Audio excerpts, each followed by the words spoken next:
Hello friends, स्वागत है आप सभी लोगों का आज हमारे इस हेल्थ अवेयरनेस प्रोग्राम में। आज का हमारा ये सेशन लगभग 30 मिनट का होने वाला है। आज के इस सेशन में मैं आपको कुछ लाइफ स्टाइल डिसीज के बारे में बताऊंगा, उनके कारण, लक्षण एवं उपचार के बारे में आपको अवगत कराऊंगा और इस पर भी चर्चा करूंगा किस प्रकार हमारे देश में जीवन शैली में होने वाले बदलाव के कारण विभिन्न प्रकार की नई नई बीमारियां जन्म ले रही हैं। तो आशा करता हूं आप लोग हमारे साथ धैर्य बनाए रखेंगे और अधिक से अधिक संख्या में जुड़ेंगे। ये हेल्थ अवेयरनेस प्रोग्राम शुरू करने से पहले मैं थोड़ा अपने बारे में अवगत करा देना चाहता हूँ। मेरा नाम अंकित कुमार शर्मा है। मैं शाहजहाँपुर यूपी से बिलोंग करता हूँ और वर्तमान में मैं एक SLPS वेलनेस प्राइवेट लिमिटेड में बतौर हेल्थ एडवाइज़र के काम करता हूँ और हेल्थ अवेयरनेस प्रोग्राम के जरिए लोगों को स्वास्थ्य के प्रति जागरूक करना एवं रोजगार के प्रति कि आयुर्वेद के क्षेत्र में रोजगार के भी अपार अवसर हैं, तो उसके बारे में भी चर्चा करने का काम करता हूँ। तो आज हम लोग फाइनली बात करेंगे स्वास्थ्य को लेकर। तो अधिक समय न लेते हुए सेशन को शुरू कर रहे हैं। आजकल की इस भाग दौड़ भरी जिंदगी में लोगों के अंदर एक व्यस्तता बढ़ती जा रही है। लोगों के जीवन में जिस प्रकार सुविधाएं बढ़ रही हैं, साधनों का निर्माण हो रहा है, नए नए साधन आ रहे हैं, उसी प्रकार हमारी फिजिकल एक्टिविटी कम होती जा रही है। इस फिजिकल एक्टिविटी कम होने की वजह से हमारे जीवन में जो है विभिन्न प्रकार की समस्याएं देखने को मिल रही हैं, क्योंकि जिस प्रकार शोधन की बढ़ोतरी होने के कारण हम लोगों का जीवन आसान तो हुआ है, लेकिन कहीं ना कहीं इसका इफेक्ट हमारे खुद के, हमारे शरीर पे, हमारे स्वास्थ्य पे पड़ा है। तो उसी के बारे में मैं चर्चा कर रहा हूँ। जैसे कि पहले अधिकतर लोग हाथ से कार्य किया करते थे। उदाहरण स्वरूप पहले की माताएं बहनें जो हैं हाथ से स्वेटर बना करती थी, बच्चों के कपड़े, मोजे, विभिन्न प्रकार की चीज़ें, शॉल वगैरह बनाया करती थी। या बात करते हैं कि हम लोग जो डेली आटा खाते हैं, चावल खाते हैं, वो भी जो चक्की के जरिए घर में ही उसको पीसा जाता था। वो अनाज मोटा होता था और स्वास्थ्य के लिए अच्छा होता था। साथ ही साथ जो हमारी माताएं बहनें हैं, उनकी फिजिकल एक्टिविटी भी हो जाया करती थी। इससे उनका स्वास्थ्य बेहतर हुआ करता था। लेकिन आज के इस दौर में अधिकतर पिसे हुए आटे एवं खड़े मसालों की जगह पिसे मसालों का प्रचलन बढ़ता जा रहा है, जिसकी वजह से जो लोग इसके व्यापार से जुड़े हुए हैं वो पिसे मसाले में जो रॉ मटेरियल होता है उसमें बहुत ही घटिया किस्म का रॉ मटेरियल पीस रहे हैं, जिसकी वजह से मसालों में भयंकर मिलावट हो रही है। जैसे कि लाल मिर्च में ईंट का पाउडर, गेरू या अन्य उससे मिलते जुलते स्वरूप का पाउडर पीस रहे हैं। उसी प्रकार धनिया में लकड़ी का बुरा तक मिला दे रहे हैं। वहीं अगर बात करें सरसों के तेल की, तो उसमें भी बहुत ज़्यादा मिलावट देखने को मिल रही है। सरसों के तेल में विभिन्न प्रकार के केमिकल मिलाए जा रहे हैं या अन्य जो हमारे शरीर के लिए जो है नुकसानदायक हो सकते हैं तत्व, उनको मिलाया जा रहा है। वहीं दूध में पानी के साथ साथ विभिन्न प्रकार के पाउडर और केमिकल्स को मिलाया जा रहा है। अब बात शुद्धता की ही हो रही है तो ये बहुत ही विषय लंबा है, क्योंकि आजकल अधिकतर चीज़ों में शुद्धता बची ही नहीं है। चाहे वो घी की बात करें, दूध की, दही की बात करें, या फिर जो हम लोग डेली जो अनाज खा रहे हैं, सब्जियां खा रहे हैं, फल खा रहे हैं, उन सब में केमिकल्स हैं। और वो केमिकल्स कहीं ना कहीं हमारे शरीर के लिए बहुत ही घातक है। एक बम की तरह है जो अब धीरे धीरे फूटना शुरू हो गया है, चिंगारी लग चुकी है। तो दोस्तों, आज का हमारा जो विषय है, भले ही आपको साधारण लग रहा हो, आपको सुनने में इसमें इंटरेस्ट ना आ रहा हो, लेकिन ये साधारण नहीं है। ये आपके स्वास्थ्य से जुड़ा है और बहुत ही इस समय का सबसे महत्वपूर्ण विषय है। क्योंकि भले ही हमारे पास लाखों रुपए क्यों ना हो, महंगी गाड़ियाँ हो, बड़े बड़े घर हो, आलीशान बंगले हो, लेकिन जब हमारा स्वास्थ्य बेहतर नहीं होगा तो ये सब हमारे लिए बेकार है। कि आप लोग मेरी इस बात से सहमत हैं?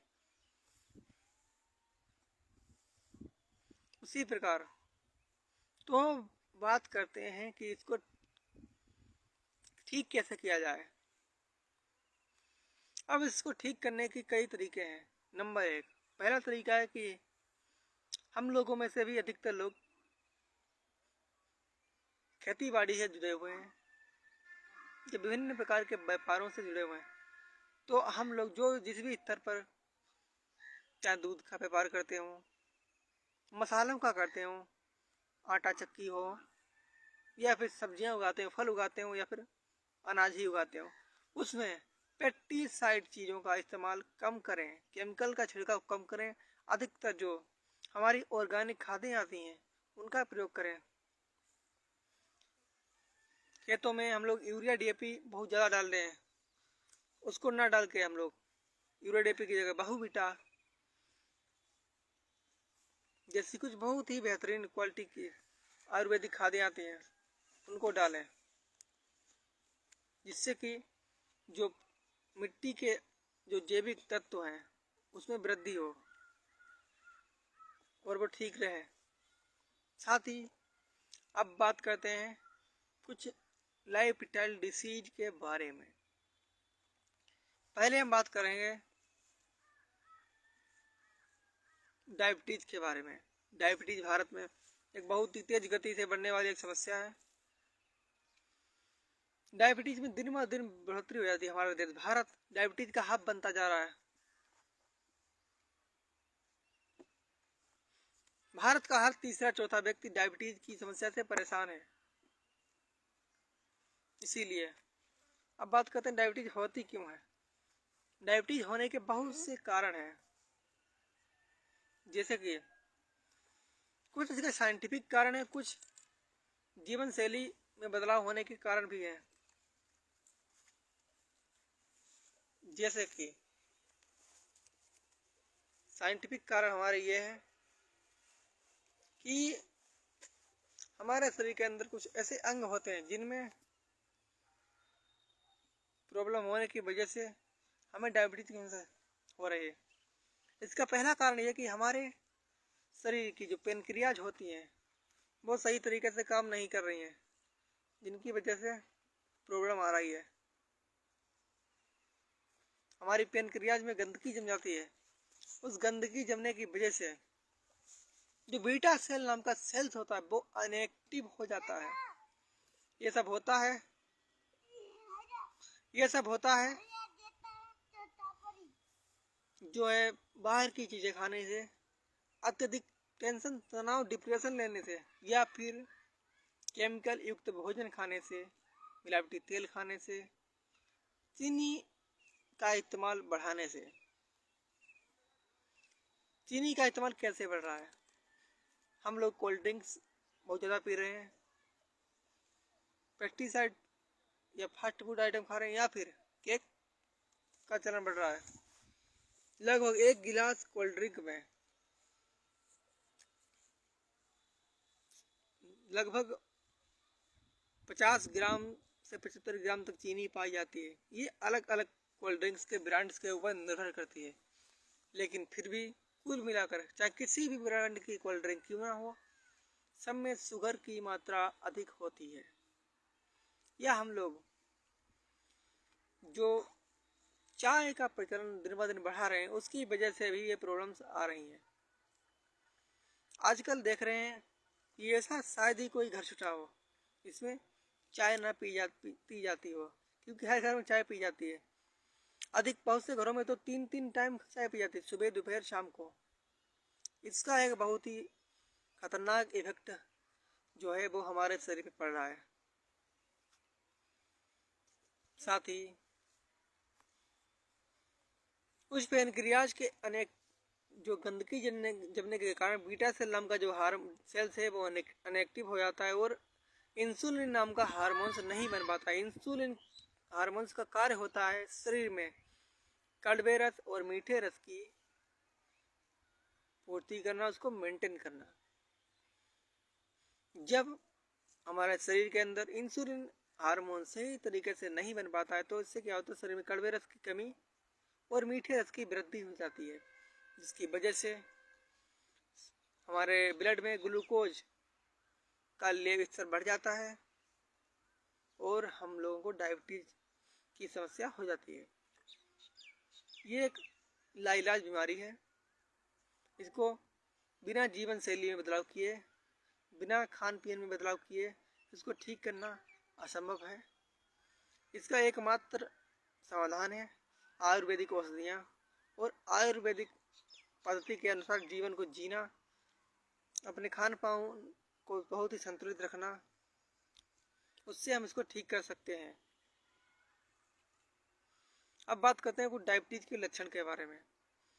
बहुत से लोगों को पता ही नहीं होता है कि उन्हें डायबिटीज की समस्या है, और जब पता लगता है, अधिकतर गांव के क्षेत्रों में होता है कि जब पता लगा कि डायबिटीज की समस्या हो तो उस डायबिटीज को हुए 2 से 3 साल हो जाते हैं।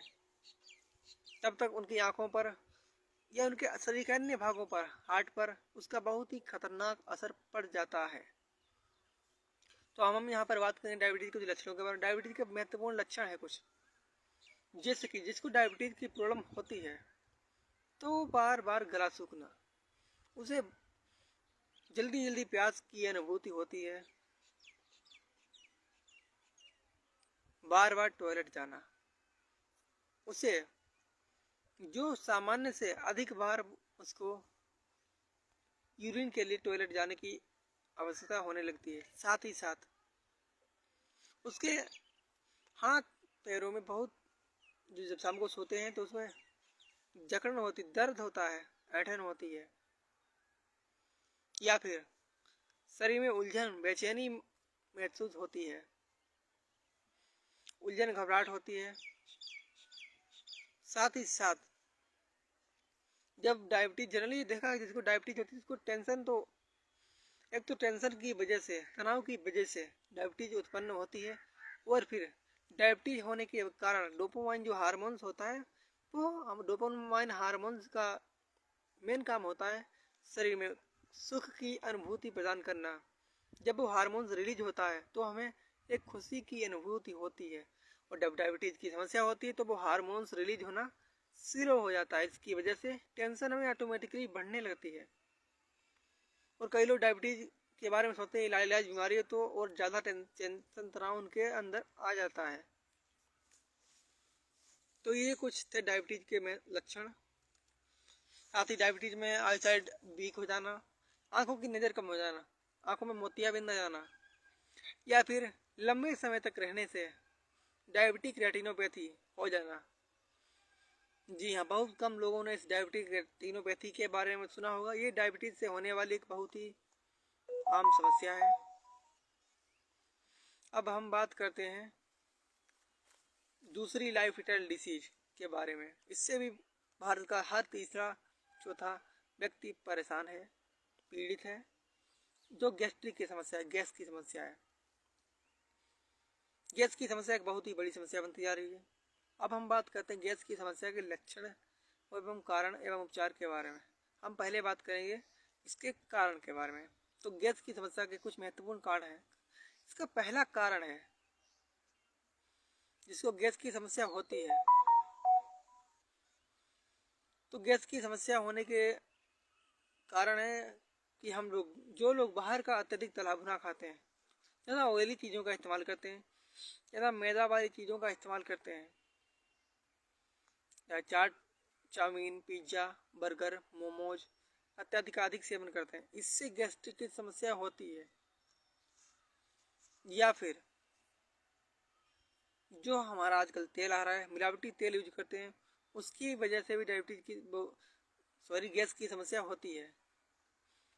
साथ ही साथ गैस की समस्या होने की कुछ जो है अन्य कारण भी होते हैं। इसकी वजह से हम लोग खाना खाते समय अत्यधिक पानी का सेवन करते हैं। अब माना कि हमने तला हुआ कुछ भी नहीं खाया, ठीक है, हमने तला हुआ कुछ भी नहीं खाया, लेकिन खाते समय उसको चबाकर नहीं खाया। खाना चबाकर ना खाना भी एक गैस्ट्रिक की समस्या का होने का कारण है। साथ ही खाना खाते समय अत्यधिक पानी पीने के कारण भी गैस्ट्रिक की समस्या होती है। अगर हमने खाना सही खाया, हरी सब्जियां भी क्यों ना खाई, लेकिन अगर खाना खाते समय अत्यधिक पानी पी लिया तो वो खाना पतला हो जाता है, और आवश्यकता से अधिक पतला होने के कारण वो खाना सही तरीके से पच नहीं पाता, और पचने की जगह वो अंदर ही अंदर सड़ने लगता है, जिससे गैस बनती, भयंकर एसिडिटी होती है। अब हम बात करते हैं गैस्ट्रिक के लक्षणों के बारे में। जिसको गैस की समस्या होती है उसका पेट फूला फूला लगता है, पेट भारी लगता है शुरुआत में। साथ ही साथ लीवर में तेजी से एंजाइम्स की कमी होने लगती है। जब गैस बनती है, गैस सर पे चढ़ती है, तो सर में हल्का हल्का दर्द महसूस होता है। इससे माइग्रेन की समस्या होने के चांस भी बढ़ जाते हैं। साथ ही गैस बनने की वजह से स्किन डाउन हो जाती है, फेस ग्लो कम हो जाता है, और बाल झड़ने की भी समस्या शुरू हो जाती हैं। साथ ही साथ जब गैस बनती है तो गैस से सीने में जलन, गले में जलन होती है, एसिड बनता है। साथ ही कभी कभी जो गैस बनने से जब गैस बनती है तो वो विभिन्न अंगों पर अटैक करती है। जब गैस चढ़ती है तो कभी हार्ट के पास दर्द, सीने में दर्द, या फिर सर में भी दर्द, क्योंकि गैस का दर्द चलायमान होता है, वो शरीर के विभिन्न स्थानों पर हो सकता है। साथ ही जब गैस बनती है तो कभी कभी जो है आंखों की रोशनी में भी समस्या आती है। गैस बनने से भूख कम लगती है, फिर जो हम लोग खाना खाते हैं उसकी मात्रा खाने की कम हो जाती है। कभी कभी जब 3 टाइम खाते हैं तो 2 ही टाइम खा पाते हैं। और अगर ये गैस की समस्या लंबे समय तक रहती है तो उसकी वजह से कब्ज की समस्या हो जाती है, क्योंकि जब गैस बनती है तो जब गैस चढ़ती है तो आंतों में खराश हो जाती है। आंतों में खराश होने के कारण हमारा स्टूल मल टाइट हो जाता है और कब्ज की समस्या उत्पन्न हो जाती है। इसलिए हमें अब इसके लिए कुछ उपचार करने की ज़रूरत है, जिनके बारे में बता रहे हैं। इसमें कुछ महत्वपूर्ण उपचार हैं, क्योंकि बहुत से लोग गैस बनने पर अंग्रेजी कैप्सूल्स का इस्तेमाल करते हैं या कुछ सिरप पीते हैं। जो अंग्रेजी कैप्सूल्स होते हैं वो हमारे शरीर की गैस की समस्या को ठीक नहीं कर सकते हैं। एक उदाहरण के तौर पर हम बताना चाहेंगे, आपने कैप्सूल जब शुरू होता है तो 25 mg शुरुआत से कम mg से शुरू होता है, लेकिन धीरे धीरे जब जितना हम लंबे समय तक कैप्सूल को खाएंगे उतना ही उस कैप्सूल का जो mg है वो बढ़ता रहता है। अगर आपकी समस्या कैप्सूल से ठीक हो रही है तो उसका mg लेवल क्यों बढ़ रहा है, आप सोचिए। वो कम होना चाहिए ना, लेकिन वो बढ़ रहा है। इसका साफ मतलब है कि गैस की समस्या कैप्सूल ठीक नहीं कर रहा है, मात्र केवल उसको दबा रहा है, जो कि अंदर ही अंदर बढ़ रही है। अब गैस की समस्या को ठीक करने के लिए हमें सबसे पहले अपनी लाइफ स्टाइल डिसीज है तो लाइफ स्टाइल चेंज करने होंगे। सुबह जल्दी उठना चाहिए। सुबह उठकर कम से कम, अगर ज़्यादा नहीं चल सकते तो 1000 से 1500 कदम चलने चाहिए। साथ ही शाम को खाना खाने के बाद कम से कम 700 से 800 या 1000 कदम चलने चाहिए। अगर आप बाहर नहीं जा सकते, बाहर जाने में सक्षम नहीं हो, तो अपने छत पर या आंगन में जहाँ भी आपको उचित लगे वहाँ पर आप टहल सकते हो, क्लॉकवाइज चक्कर लगा सकते हो अपने घर के। साथ ही खाना खाते समय हमें अत्यधिक पानी का सेवन नहीं करना है। खाना खाते समय बहुत ही सीमित मात्रा में पानी को पीना है। बाद में उसके 45 मिनट बाद हम जितना चाहें उतना पानी पी सकते हैं। खाना खाते समय हड़बड़ी में नहीं खाना है, आराम से खाना है, चबा चबा कर खाना है और तला भुना नहीं खाना है। खाने में जो प्राकृतिक जंगली सब्जियां होती हैं उनको खाना है। अधिक से अधिक आप कोशिश करें कि आप ऑर्गेनिक सब्जियां लाएं। जो हमारी ऑर्गेनिक सब्जियां होती हैं उनको लाने की कोशिश करें, उनको खाएं। साथ ही गैस्ट्रिक की समस्या से बचने के लिए आपको चाहे तो आप जो जीरा होता है और सौंफ होती है उसका चूर्ण बना सकते हैं। उसको रोटेट करके हल्का उसका चूर्ण बना कर सुबह शाम थोड़ा थोड़ा खा सकते हैं। उससे भी आपको गैस्ट्रिक की समस्या से आराम मिल सकता है। साथ ही समस्या से बचने के लिए कुछ आयुर्वेदिक प्रोडक्ट्स आते हैं, जैसे असली पीएच वेलनेस का बीजीडोक पाउडर आता है, फिनाडोक्स सिरप